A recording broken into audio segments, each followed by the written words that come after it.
Bueno, muy bien. Un saludo para todos. Esta es una revisión de temas acerca de huesos y articulaciones de hombro y cintura escapular. Un tema importantísimo, ya que el complejo del hombro suele ser de las articulaciones eh, que más sufre traumas, que más sufre lesiones, principalmente el manguito rotador, por lo que conocer su anatomía y entender su función es importante pues para asimismo hacer diagnósticos más eficientes en el futuro. Inicialmente te voy a empezar con huesos y articulaciones para posteriormente ya hablar de lo que son músculos y maniobras especiales. Este video va a tener simplemente una explicación acerca de lo que es el concepto de cintura escapular, de huesos y sus articulaciones. Muy bien, mi nombre es Kevin Gaviria, soy médico cirujano de la Universidad de Cauca y residente de medicina de rehabilitación de primer año. El contenido que vamos a desarrollar en esta presentación va a ser generalidades de hombro y cintura escapular, luego huesos y reparos óseos y por último ya las articulaciones y tanto su tipo como su composición anatómica. Muy bien, entonces en cuanto a generalidades, debemos entender que tanto la cintura escapular como el complejo del hombro suelen pues a veces denominarse con conceptos distintos, ¿sí? Algunos textos definen hombro como la articulación glenohumeral, pero otros textos hablan de un complejo que incluye la cintura escapular dentro del mismo y todas sus músculos y articulaciones. ¿Listo? De tal modo, esto pues igual pertenece al esqueleto apendicular superior. Es la estructura que une el miembro superior al esqueleto axial. ¿Sí? Entonces es importantísimo pues que entendamos su funcionamiento. Entonces, como vemos en esta imagen, podemos observar cómo la cintura escapular casi que forma un anillo incompleto a nivel posterior. Sí, a nivel anterior se une por el esternón, se completa, pero a nivel posterior deja un espacio. ¿Sí? Es por eso que se le denomina un anillo óseo incompleto a nivel posterior, que además pues, va a estar compuesto tanto por el esternón, las clavículas, dos estructuras, y las escápulas, también dos estructuras, también llamado omoplato. ¿Listo? Además, eh, el hombro va a comprender lo que es la región pectoral, la región escapular y la región deltoidea. Continuando con las generalidades, entonces, la articulación esternoclavicular, que es digamos, la más próxima al esqueleto axial, es una articulación de tipo sinovial en silla de montar, por lo que va a permitir movimientos en dos ejes principalmente, que vamos a ver más adelante exactamente qué movimientos. La articulación glenohumeral es una articulación de tipo sinovial en artrosis, es decir, que es esferoidea y permite movimientos en todos los ejes. ¿Listo? Ya vamos a ver también exactamente qué movimientos, pero es la articulación, de hecho, la más móvil que tenemos en nuestro cuerpo. ¿Listo? Tenemos también la articulación acromioclavicular, que es una articulación plana, tipo artrodia, que en realidad pues sus movimientos son muy limitados. Sin embargo, pues es importante en ese desplazamiento de la escápula sobre el tórax posterior. Así que tenemos a ver qué movimiento nos va a facilitar la articulación acromioclavicular. Y tenemos también la unión escapulotorácica, ¿sí? Que es una, digamos, articulación entre comillas, porque es una articulación fisiológica, no es una articulación como tal de hueso a hueso, sino que es esa relación que hay entre la cara anterior de la escápula, en su zona donde se inserta el músculo, no se origina, perdón, el músculo subescapular, con la porción dorsolateral de el tórax. Entonces el complejo del hombro va a permitir esta serie de movimientos. Como ya había comentado, es la articulación más móvil de nuestro cuerpo, que va a permitir en todos los ejes movimientos. ¿Listo? Movimientos que alcanzan en abducción y flexión los 180 grados, y en las rotaciones hasta 90 grados. ¿Qué consideraciones debemos tener en cuenta? Hay bibliografías que nos mencionan ciertas articulaciones también, pero por ejemplo Kendall, que es una bibliografía que suele ser muy usada en medicina de rehabilitación, pero que tiene ya sus años, nos habla de que las uniones, que existen uniones y articulaciones, y define articulaciones como una unión músculo-esquelética, hueso, músculo, hueso. Por lo que si revisamos este tipo de bibliografías vamos a encontrar un sinnúmero de articulaciones, más de 20, incluso a nivel del hombro, pero eso es basado a la definición de que una articulación es una unión musculoesquelética hueso, músculo, hueso, que para efectos ya de la clínica pues no nos funciona mucho, así que nos quedamos con la definición inicial, en la cual teníamos articulaciones tanto la esternoclavicular, la crenoclavicular, la glenohumeral y por último la articulación fisiológica de la escápula con el tórax, escápula torácica. Muy bien, entonces la clavícula va a ser el primer hueso que vamos a detallar. Este hueso es un hueso que va a ser largo aplanado, ¿sí? Va a conectar el miembro superior al tronco a través del esternón y de la articulación esternoclavicular. Tiene una doble curvatura, que si la vemos desde superior a inferior es una forma de una S, sí, que le va a permitir también tener una mayor resistencia precisamente porque es un hueso que resiste mucho peso. Además, eh, ofrece protección al paquete neurovascular que se desplaza inferior a la misma, ¿sí? Y además, pues tiene esta estructura porque resiste diferentes impactos del miembro superior y esta estructura aplanada de forma de S con sus curvas cóncavas y convexas hace que esos impactos se redistribuyan de mejor manera y se reduzca el riesgo de fractura. Sin embargo, pues por ser tan por resistir todo este tipo de impactos en traumas de alta energía, es un hueso que muy comúnmente se suele fracturar al recibir un impacto sobre el miembro superior. La escápula entonces también es un hueso en sí aplanado, ¿sí? Que va a tener forma de triángulo, una forma triangular, ¿sí? En donde se van a describir ciertos bordes y ángulos que vamos a ver también en la siguiente diapositiva.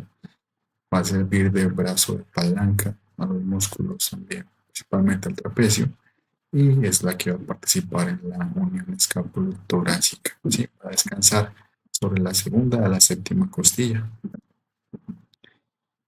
El húmero entonces es un hueso que es el hueso más largo y grande pues del miembro superior.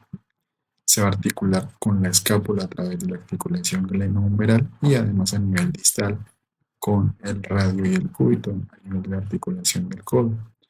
Al ser un hueso largo tiene su médula ósea y va a tener una epífisis proximal y distal, además de una diáfisis.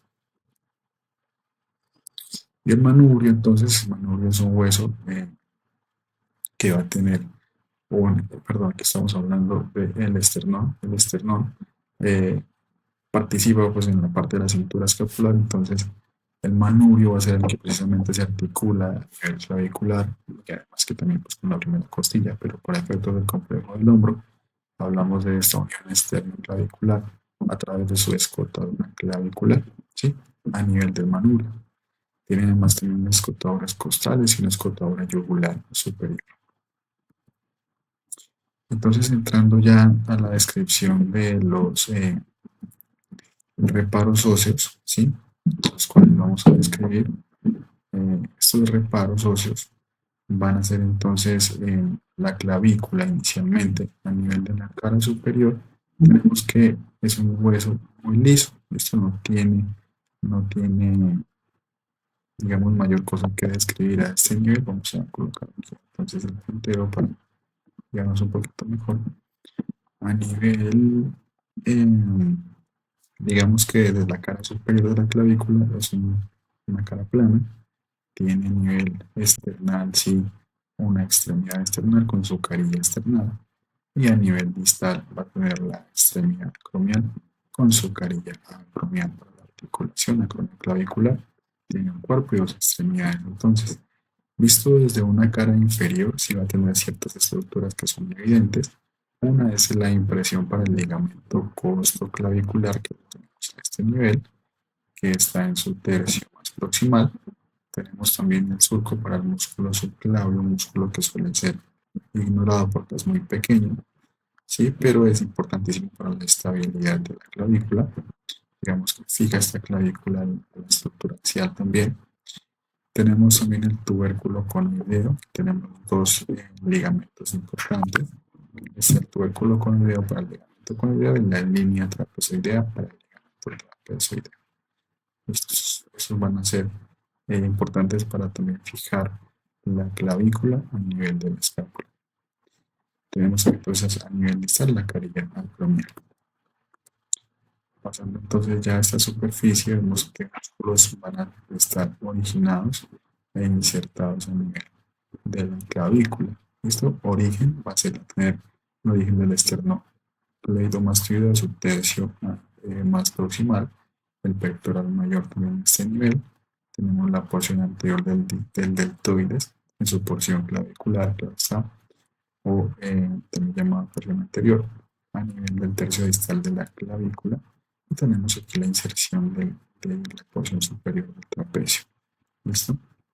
Y en su cara inferior, como ya había comentado, el músculo subclavio, que es el que fija la clavícula. Tenemos también parte del pectoral mayor y de la porción anterior del deltoides o porción clavicular. Entonces, cuando pasamos a hablar de la escápula, como previamente había dicho, es un hueso que tiene una forma triangular, ¿sí? Y este triángulo nos va a determinar ciertos bordes, un borde medial, un borde superior y un borde lateral. Tal cual como lo vemos aquí, es una escápula derecha, entonces tenemos estos bordes. Y la unión de estos bordes nos va a formar unos ángulos. Ángulo superior, que va a ser el más medial, y superior, el ángulo lateral y un ángulo inferior. ¿Listo? Entonces así lo podemos entender de forma más fácil. Cuando entramos entonces a hablar de los detalles anatómicos, los reparos óseos, en su vista posterior, la estructura que más evidente va a ser pues, en la escápula es precisamente la espina. ¿Listo? Pues, la espina de la escápula nos va a dividir la cara posterior en dos fosas. Una fosa supraespinosa que va a ser para el músculo supraespinoso a este nivel y una fosa infraespinosa que va a ser la mayor parte de la cara posterior para el músculo infraespinoso, ¿sí? Y a su vez, esta espina, una vez digamos que se desprende del cuerpo de la escápula, básicamente forma el acromion. Entonces el acromion es una extensión de la espina de la escápula. Una vez, digamos que empieza a volar, por decirlo así, ya es parte del acromion. ¿Listo? Y el acromion va a irse de posterior a anterior y va a generar una curva desde lateral a medial para unirse con la clavícula a nivel anterior. ¿Listo? Por debajo de esta espina va a estar entonces la escotadura que va a conectar las dos fosas, tanto la fosa supraespinosa como la fosa infraespinosa. Muy bien. Y en su cara anterior tiene menos detalles que resaltar, pero aquí podemos ver entonces algo que no se veía de la parte posterior, que es la apófisis coracoides de la escápula. Y esto es importante también para ser origen de algunos músculos que vamos a ver, como por ejemplo el músculo braquial o coracoraquial. ¿Listo? Entonces, coracoraquial, perdón.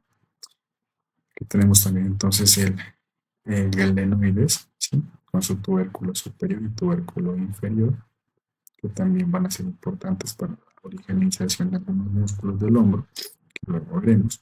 Y tenemos aquí la fosa subescapular para el músculo subescapular, que también ya empezamos a ver entonces lo que es la relación del número que ya vamos a entrar a describir. Entonces en la escápula tenemos esta serie de músculos que se van a originar y a insertar. Por ahora solamente vamos a describir, digamos, en qué reparos óseos están relacionados, pero ya será para una próxima clase ya hablar de los músculos como tal. Muy bien, entonces en la cara posterior, a nivel de la espina, tenemos la inserción de la porción inferior y media del trapecio, este nivel, y tenemos también su borde eh, medial, ¿sí? La inserción del músculo elevador de la escápula, su ángulo superior y borde medial. Tenemos también el romboides menor a este nivel y el romboides mayor, todo sobre el borde medial. Sobre el ángulo inferior va a estar el dorsal ancho, precisamente en el ángulo va a estar el origen del dorsal ancho, y sobre su borde lateral van a estar los músculos redondos a nivel inferior en relación al ángulo inferior, el redondo mayor, y en su, digamos, parte superior, mitad superior del borde lateral, el músculo redondo menor. Entonces aquí podemos ver ya tres músculos que nos van a conformar luego el manguito rotador: el redondo menor, el borde lateral, el infraespinoso, la fosa infraespinosa y el supraespinoso. ¿Listo? Y lo complementamos con el cuarto músculo del manguito rotador, que es el subescapular, que va a estar en su origen a nivel de la fosa subescapular. Y sobre esta cara anterior de la escápula y borde medial, que sería este, va a estar en la inserción del serrato anterior, que va a ser un músculo importantísimo para fijar esa escápula a la caja torácica. ¿Listo? A nivel entonces del tubérculo inferior del glenoide va a estar el origen para la cabeza larga del tríceps, en el tubérculo infraglenoideo.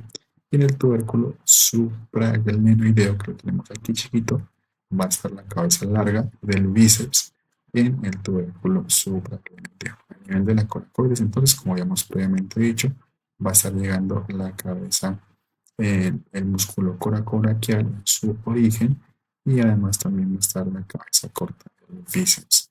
¿Listo? A nivel de la columna, aquí podemos ver en la clavícula el origen de la porción media anterior del deltoides. ¿Ok? Entonces, eso cuanto a estas estructuras.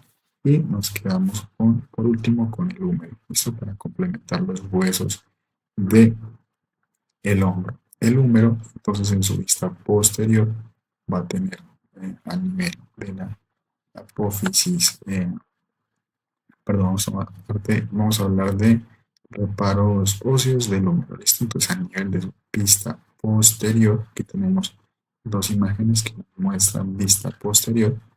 A nivel de la vista posterior, entonces, si nos vamos de superior a inferior, tenemos inicialmente la cabeza del húmero, esto que va a tener como esta forma, digamos, de la mitad de una esfera, ¿sí? En relación a la cavidad glenoidea de la escápula. Tenemos entonces el cuello anatómico, ¿sí? Cuello anatómico del húmero y un cuello quirúrgico. El cuello quirúrgico pues, va a estar, digamos, muy importante porque aquí es donde se hacen, realmente pues se generan las fracturas, o digamos que en caso de que se requiera algún tipo de resección, pues va a ser este el cuello en el que se va a intervenir. Tenemos entonces dos tubérculos, un tubérculo mayor lateral y un tubérculo anterior, que es el tubérculo menor, también importantes porque son zona de inserción de los músculos del manguito rotador. ¿Listo? También vamos a ver en otro video. Muy bien, entonces tenemos entre el medio de los dos tubérculos un surco, que es el surco intertubercular, ¿sí? Y va a estar, digamos, en medio de la cresta del tubérculo menor, que es esta prolongación del tubérculo menor, y la cresta del tubérculo mayor. Tenemos aquí entonces el tubérculo deltoideo también, donde se va a insertar el músculo deltoides, y en su tercio distal tenemos ya lo que es la epífisis distal del húmero, donde en su cara posterior tenemos estas estructuras, ¿sí? A nivel, entonces, a nivel, tenemos el epicóndilo a nivel medial, el epicóndilo medial en relación a la tróclea, ¿sí? Donde se va a articular lo que es el olegrano del cúbito, ¿sí? Y tenemos también aquí lo que es el capítulo cóndilo, donde se va a articular el radio, ¿listo? Y en el nivel superior de estos dos van a estar los cóndilos medial y lateral. Muy bien, son como las estructuras más importantes a nivel del húmero. Y en su vista, creo que aquí tengo un error. Esta era la vista, creo que mencioné que era la vista posterior, pero de la vista anterior. Y vamos a ir a la vista posterior. ¿Listo? Entonces, en cuanto a la vista posterior, tenemos menos detalles que recalcar. Ya hemos mencionado lo que es la cabeza del húmero. Tenemos el tubérculo mayor acá desde su vista posterior, el cuello anatómico, el cuello quirúrgico. Y lo que vamos a tener en esta vista posterior es el surco del nervio radial, que va a ir pegadito a la diáfisis del húmero. Es por eso que en las fracturas de la diáfisis se corre el riesgo pues, de lesión de este nervio radial. ¿Listo? Entonces a nivel ya distal tenemos entonces acá la vista de la tróclea en el posterior, porque el cóndilo solamente digamos que es visible en su porción anterior. Aquí es donde va a llegar el olecranon y la fosa del olecranon. Y tenemos sus epicóndilos tanto lateral como medial. Hablando ya de la relación de los músculos, por ejemplo, en esta vista superior podemos ver, como ya he mencionado, lo que es las zonas de inserción de los músculos del manguito rotador. En el tubérculo menor va a estar insertado el subescapular, que es un potente rotador interno. A nivel del tubérculo mayor, entonces, en la carilla superior tenemos el supraespinoso, que principalmente es abductor, abductor, ¿sí? Tenemos a nivel posterior de este tubérculo mayor el infraespinoso, listo ahí pegadito al supraespinoso, y por último el redondo menor. El infraespinoso y el redondo menor, por su localización, son rotadores externos principalmente. Y tenemos ahora sí entonces la descripción como tal de las articulaciones, ¿vale? Articulación iniciando con articulación externo-clavicular, que ya hemos mencionado que es una articulación tipo sinovial en silla de montar. Esta articulación tiene entonces una cara convexa, que está a nivel del manubrio, y una cara cóncava, que va a estar dada por la carilla articular de la clavícula. ¿Listo? Entonces tiene un disco articular y tiene unos ligamentos, el ligamento esternoclavicular anterior y posterior, que se van a ver beneficiados también, digamos, en su estabilidad por el ligamento costoclavicular. Y además el ligamento interclavicular, que le da la estabilidad a ambas clavículas a través de la escotadura yugular. Esto por donde se va a explorar este ligamento interclavicular. Entonces, esto básicamente es lo que va a describir esta articulación esternoclavicular. Esta es una articulación pues, muy sencilla, pero que es importante para el movimiento y la estabilidad del ojo. Y como había mencionado previamente, al ser una articulación en silla de montar, va a permitir el movimiento en los ejes. Entonces va a permitir el movimiento de elevación y la depresión, ¿sí? Y además la retracción y la porotracción. Se describe también que puede tener un leve grado de rotación posterior, pero que en realidad pues, no es tan importante. Muy bien, la articulación entonces acromioclavicular, como ya he comentado previamente, es una articulación plana, sinovial, tipo artrodia, que va a generar entonces movimientos sutiles o muy ligeros en realidad, pero que van a ser importantes principalmente para la biomecánica y el movimiento de la escápula y su deslizamiento sobre la caja torácica.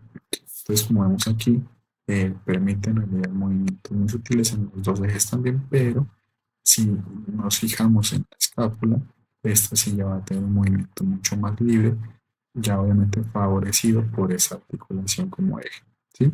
Que va a ser rotación ascendente, rotación descendente, ajustes en el plano sagittal y en el plano horizontal. Si nos vamos a la vista anterior, entonces en la articulación cromioclavicular también tenemos lo que es la cápsula de la articulación, ¿sí? Que la vemos aquí en su porción anterior y además se va a ver muy favorecida por estos ligamentos, que son ligamentos coracoclaviculares que hemos visto previamente cómo se insertaban en el tubérculo para el ligamento conoideo y la línea trapezoidea en la clavícula en su porción, en su cara inferior. Aquí vemos cómo fijan esa clavícula de la coracoides, ¿listo? Entonces la lesión de estos ligamentos condiciona seguramente una luxación de la articulación. acromioclavicular, por lo que si están íntegros sus ligamentos, muy seguramente la articulación se va a mantener en su posición. Y además tenemos un ligamento que si bien no da, digamos, estabilidad importante a esa articulación, se describe aquí que es un ligamento que va básicamente de escápula a escápula a través de del acromio y el coracoides, y el ligamento coracoacromial, que es en este nivel. ¿Listo? Muy bien. Entonces, como había dicho previamente, son los movimientos que permite esa articulación, principalmente lo que es la elevación y la rotación descendente favorecida por ese eje. ¿Listo? Entonces, y aquí es donde va a estar ya la articulación escapulotorácica. Vamos a ver que creo que por la cámara vamos a moverla, pero aquí lo que vamos a hacer es describir esta articulación fisiológica, o también llamada falsa articulación. Entonces va a estar establecida por el punto de contacto entre la superficie exterior de la escápula y la pared del tórax. Además va a permitir su movimiento de elevación y descenso, de rotación ascendente y rotación descendente. Y por último vamos a hablar de la articulación glenohumeral, que como ya previamente mencionado, es la articulación más móvil de nuestro cuerpo. Entonces, articulaciones de tipo sinovial, esferoidea, o también llamada artrosis, ¿sí? Entonces va a permitir los movimientos en todos los ejes y en su vista anterior que podemos describir. Entonces, tenemos aquí que en esta articulación tienen un papel importantísimo lo que son los tendones del manguito rotador. Digamos que los ligamentos propios de articulación no son muy fuertes, ¿sí? Aquí tenemos algunos, por ejemplo, ligamentos capsulares, que ya vamos a entrar a describir un poquito mejor, pero que van a ser el superior, el anterior y el inferior. Digamos que esos ligamentos por sí solos no mantienen una adecuada estabilidad de la articulación, por lo que la integridad de los tendones del manguito rotador van a ser importantes para mantener esa estabilidad. ¿Listo? Entonces, aquí tenemos, por ejemplo, el tendón del subescapular cortado y el tendón del supraespinoso, que se ve en relación a su cara anterior. Abajo podemos ver un pliegue de este ligamento capsular inferior, que digamos que es muy laxo. Esto favorece pues, de que esta articulación pueda llegar a un alto grado de abducción, principalmente, porque tiene espacio pues, en sus ligamentos propios para poder ampliar ese grado de movimiento. ¿Listo? Entonces, si lo vemos en su vista anterior, entonces podemos ver, entonces aquí en su vista ya un poquito más interna, podemos ver la relación que hay de los tendones del manguito rotador. A nivel anterior, el tendón del subescapular va a fortalecer también esa cápsula anterior, es el ligamento glenohumeral medio, ¿sí? A nivel superior está el supraespinoso y el infraespinoso también el supero-posterior y el redondo menor que va a terminar de envolver la cara posterior de esta articulación. Aquí podemos ver entonces la cavidad glenoidea con su cartílago y esta estructura que vemos aquí y que acá en esta imagen también se alcanza a ver, viene siendo el tendón de la cabeza larga del bíceps. ¿Listo? Entonces, digamos que la idea de estas imágenes es que nos digamos de que los tendones del manguito rotador van a terminar dándole la estabilidad a esta articulación y por ende pues si hay una debilidad de sus músculos va a ser más fácil de que nos luxemos o de que haya pues, lesiones de sus mismos tendones.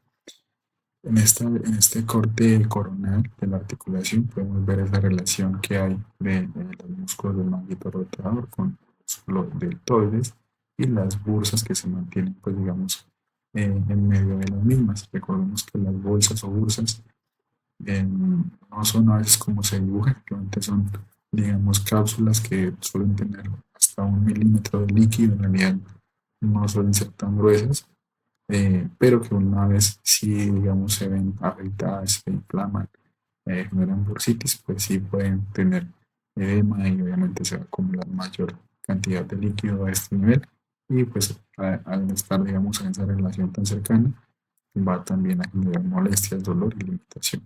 Aquí vemos entonces el regreso axilar que previamente hemos visto en la otra imagen, que como les comentaba ya va a permitir de que esta cabeza del húmero se posiciona a nivel inferior cuando hacemos principalmente movimientos de abducción, digamos, máxima.